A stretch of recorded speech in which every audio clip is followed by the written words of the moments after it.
selon vous, quel est le point commun entre Elon Musk et Mère Teresa? Ce sont des performeurs. Ils sont déterminés, ils ont de l'ambition, ils vont dédier leur vie à réaliser leur vision. Je m'appelle Élise Thibault-Gondré et comme sûrement beaucoup d'entre vous ce soir, moi aussi, je suis une performeuse.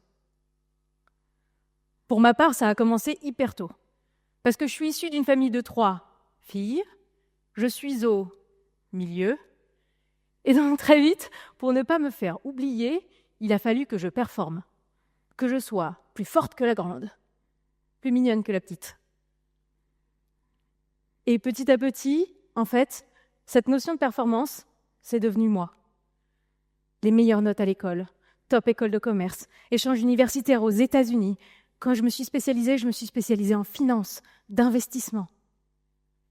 Et en vrai, j'aimais ça. Alors oui, je travaillais beaucoup, mais j'apprenais énormément et je gagnais bien. En fait, rapidement, je me dis, au jeu de la vie, je crois que j'ai déjà gagné. Parce que c'est un petit peu comme Pac-Man. Avaler un max de boules jaunes pour devenir le meilleur, performer et se faire plaisir. J'aurais pu continuer comme ça pendant des années. Mais un jour, c'est le réveil. On est en 2019 et je reçois un appel. C'est ma mère. Allô? Allô, Élise? Oui. C'est maman. Voilà, je suis à côté de ton père. Et ce qu'on pense être là est là. Ton père a Alzheimer précoce. D'après les médecins, ça fait déjà 10 ans. C'est précoce, Élise. Ça va aller vite. Très vite.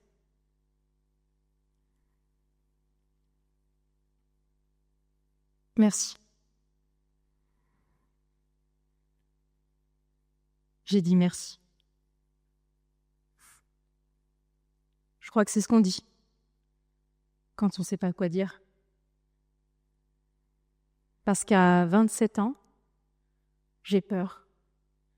Je suis pas prête à montrer à celui qui m'a tout appris comment laisser ses chaussures, comment mettre la table, ou encore comment se brosser les dents. Parce qu'une fois que j'ai échangé mes Excel contre des résultats d'analyse, j'arrive plus à y retourner. Parce que finalement, Pac-Man, peu importe le nombre de balles jaunes avalées, il finit toujours par mourir. Si finalement tout peut s'arrêter demain, quand est-ce qu'on se dit qu'on a assez? Assez gagné, assez performé, assez réussi? Des réveils? Des claques? On s'en prend tous. Vous en êtes déjà pris. La maladie d'un proche, un accident, un documentaire sur la crise environnementale, l'annonce de la guerre ou tout simplement la fatigue. La question est toujours la même. Quel sens a tout ça? C'est même une question qui est plus que généralisée. Il suffit de regarder le monde du travail. Aujourd'hui, c'est 2/3 des cadres qui sont prêts à changer de travail par manque de sens. On parle même de la quête de sens. Mais ça veut dire quoi? Perdre le sens de son travail ou de sa vie? En perdre le goût? En perdre la direction? Identifié comme un bug dans la matrice entre là où vous êtes et là où vous devriez être? Vous savez quoi? J'ai une bonne nouvelle. Ce bug, il existe vraiment. Et des scientifiques ont prouvé que c'était biologique, pas psychologique, biologique. Le docteur Sébastien Boiler l'appelle même dans son livre le bug humain. Le coupable, selon lui, le striatum, partie très profonde de votre cerveau qui gère la dopamine. C'est un peu comme le centre de contrôle du plaisir, vous voyez? Plaisir, dopamine. Et ce striatum, il est hyper intéressé par 5 facteurs de plaisir. Le sexe, la nourriture, le statut social, l'accès à la connaissance et le confort. Retenez-les bien, c'est important pour la suite. Le sexe, la nourriture, le statut social, l'accès à la connaissance et le confort. Ce sont les 5 facteurs de plaisir du striatum. Le problème, c'est que votre striatum vous demandera toujours un peu plus pour la même dose de plaisir. C'est-à-dire, un jour, vous rentrerez dans un restaurant et vous vous ferez hyper plaisir avec une frite. Puis le lendemain, vous reviendrez pour des frites et de la mayonnaise. Puis pour des frites, de la mayonnaise et du coca. Puis pour des frites, de la mayonnaise, du coca et un burger. Puis pour des frites, de la mayonnaise, du coca, un burger et du bacon. Est-ce qu'on ne voit pas se dessiner l'ensemble de la société ? Travailler plus, pour gagner plus, pour consommer plus, jusqu'à en devenir quoi ? Addict ? Pornographie ? Fast-food ? Scroller sur Internet ? La course au like sur les réseaux sociaux ? La livraison de repas ? Donc là, on a 2 possibilités. Soit on se dit, bon, c'est le striatum, c'est pas moi. Soit on se rend compte que finalement, dans cette course effrénée au plaisir, on est condamné à être de serial consommateurs, à détruire la planète et finalement à ne jamais être satisfait. Est-ce qu'on n'aurait pas envie de trouver une 3e option ? Du coup, je me suis posé une question. Est-ce qu'il y a une fois où tu as eu du plaisir sans avoir un rapport avec ces 5 facteurs ? Ouais. Et c'était en 2015. Cette année-là, on m'offrait mon premier CDI en finance, après un stage. J'étais en première crise de sens. Et du coup, j'ai refusé et je suis partie au Népal, faire de la réinsertion sociale d'enfants des rues à Katmandou. Et oui, c'était génial. Et j'aimerais vous dire que, en voyant la pauvreté, j'ai retrouvé du sens à ma vie, mais c'est pas du tout ça qui s'est passé. On est en avril 2015. Est-ce que vous vous souvenez ? Ce jour-là, un séisme détruit le Népal. Je suis rapatriée quelques jours plus tard, sauf que moi, j'ai encore envie d'aider. Donc je rappelle l'association. Pour l'anecdote, quand l'association m'avait appelée au tout début, quelques mois plus tôt, et qu'elle m'avait dit « Élise, qu'est-ce que vous savez faire dans la vie pour nous aider ?» J'ai répondu « J'ai le BAFA. » Et donc là, je les ai rappelés et je leur ai dit ça va peut-être vous servir à rien, mais je gère Excel comme personne et j'ai un Master 2. Et en fait, ensemble, on a levé des dizaines de milliers d'euros pour l'association El Népal. Et ça a été incroyable.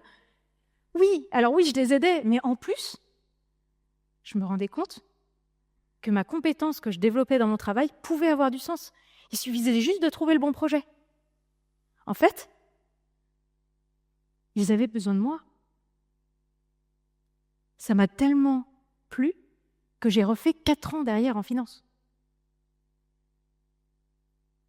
Moi qui pensais aller sauver le monde, en fait, je me suis sauvée moi-même. Si vous ne le faites pas pour les autres, faites-le pour vous. Ça paraît comme ça, pas dingue, mais c'est super fort. Si vous ne le faites pas pour les autres, faites-le pour vous. Parce que voici la meilleure partie. Récemment, des scientifiques ont mené des études sur les bienfaits du don. Non pas sur le bénéficiaire, mais sur le donateur. Je vous propose d'en vivre une ensemble aujourd'hui. Est-ce que vous êtes prêts ? Imaginez-vous, je vous donne 5 € tous les jours pendant 2 mois.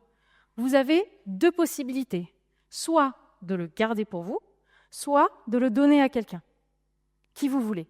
Quelqu'un que vous connaissez ? Quelqu'un de la rue ? Un proche ? Qui vous voulez ? Prenez votre décision. Imaginez-vous le refaire tous les jours. Sentez.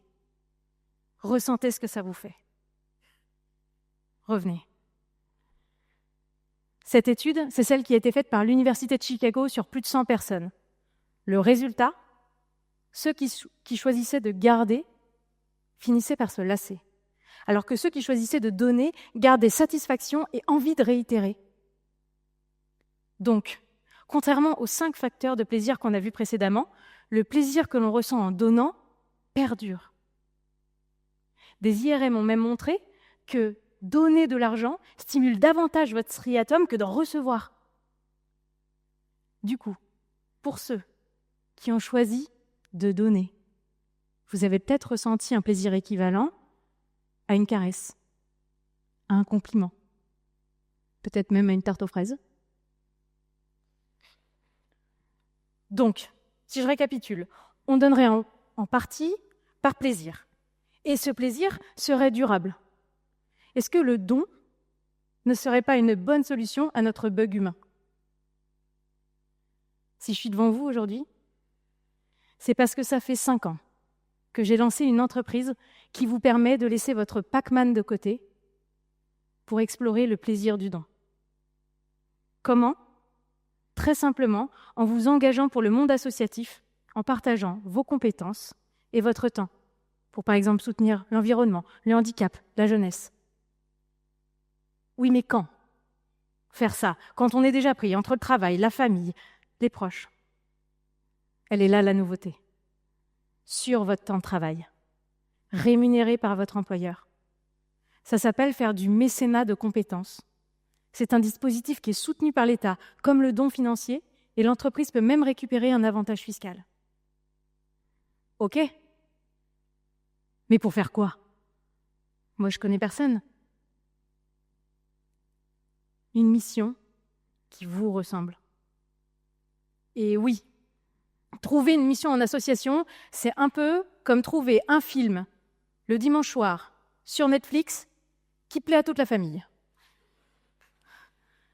Du coup, on a créé une grande plateforme digitale, comme un Le Bon Coin des actions solidaires, qui rassemble des milliers d'associations partout en France. Et si, là aussi, vous ne savez pas par où commencer, on vous accompagne à trouver votre vocation solidaire. Ça me fait penser à une des premières collaboratrices qui est venue me voir un jour et qui me dit « Vous savez, moi, Élise, le maximum que je peux faire, c'est peut-être aller promener des chiens de la SPA. » Alors c'était déjà tellement bien. Mais elle pouvait faire tellement mieux. Et on s'est rendu compte qu'elle était maman, donc proche de la cause de l'enfance, qu'elle était experte en marketing. Et en plus, elle avait 3 jours donnés par son employeur et elle voulait vraiment les rentabiliser. Elle a fini par refaire toute la charte éditoriale d'une association qui lutte contre l'inceste. Élise, je ne pensais pas que je pouvais faire ça. Si vous ne le faites pas pour eux, faites-le pour vous. Des exemples comme ça, j'en ai des milliers. On a Pierre, consultant en digital, qui, entre 2 périodes de contrat client, va aider et refaire le site d'une association pour l'environnement. On a Marion, qui, commercial, va 4 heures par mois aider Chantal pour ses entretiens d'embauche. Ou encore Élise, dirigeante, qui, quelques jours par an, aide la Fondation Vaincre Alzheimer à financer des projets de recherche. Ok, et pourquoi une entreprise accepterait ? Sachez qu'elles sont déjà des centaines à avoir compris que la performance de demain venait du sens d'aujourd'hui. Sur les 30 000 volontaires qui se sont laissés aller au plaisir du don, 90% ont développé de nouvelles compétences. 70% ont développé leur bien-être et sont plus motivés au travail. Si vous ne le faites pas pour eux, faites-le pour vous. Vous l'aurez compris, don égale plaisir. Mais le plaisir, c'est comme la cuisine, alors chacun sa recette. Et si le volontariat n'est pas votre truc, vous avez 1000 façons d'intégrer le don demain dans votre quotidien. Vous pouvez par exemple décider de donner un pourcentage de votre salaire à une association. Vous pouvez passer au 4/5e pour passer plus de temps avec vos proches. Ou vous pouvez peut-être lancer un jardin partagé entre voisins ou un projet qui fait sens pour vous. Je finirai par vous dire que j'ai lu récemment, dans l'Observatoire des sociétés, que c'est officiel. D'après eux, nous sommes la première génération à officiellement nous déclasser. C'est-à-dire à accepter, volontairement de descendre sur l'échelle des positions sociales. Mais se sont-ils demandé pourquoi nous faisons tout ça? Pour plus de temps, de sens, de partage. Ne serait-il donc pas plus correct de dire que nous sommes la première génération à nous reclasser sur l'échelle du bonheur durable, pour soi d'abord, pour les autres ensuite? Car comme le disait une autre performeuse, Simone Veil, il restera de toi ce que tu as donné. Alors, allez vous faire plaisir et allez marquer ce putain de monde. Merci.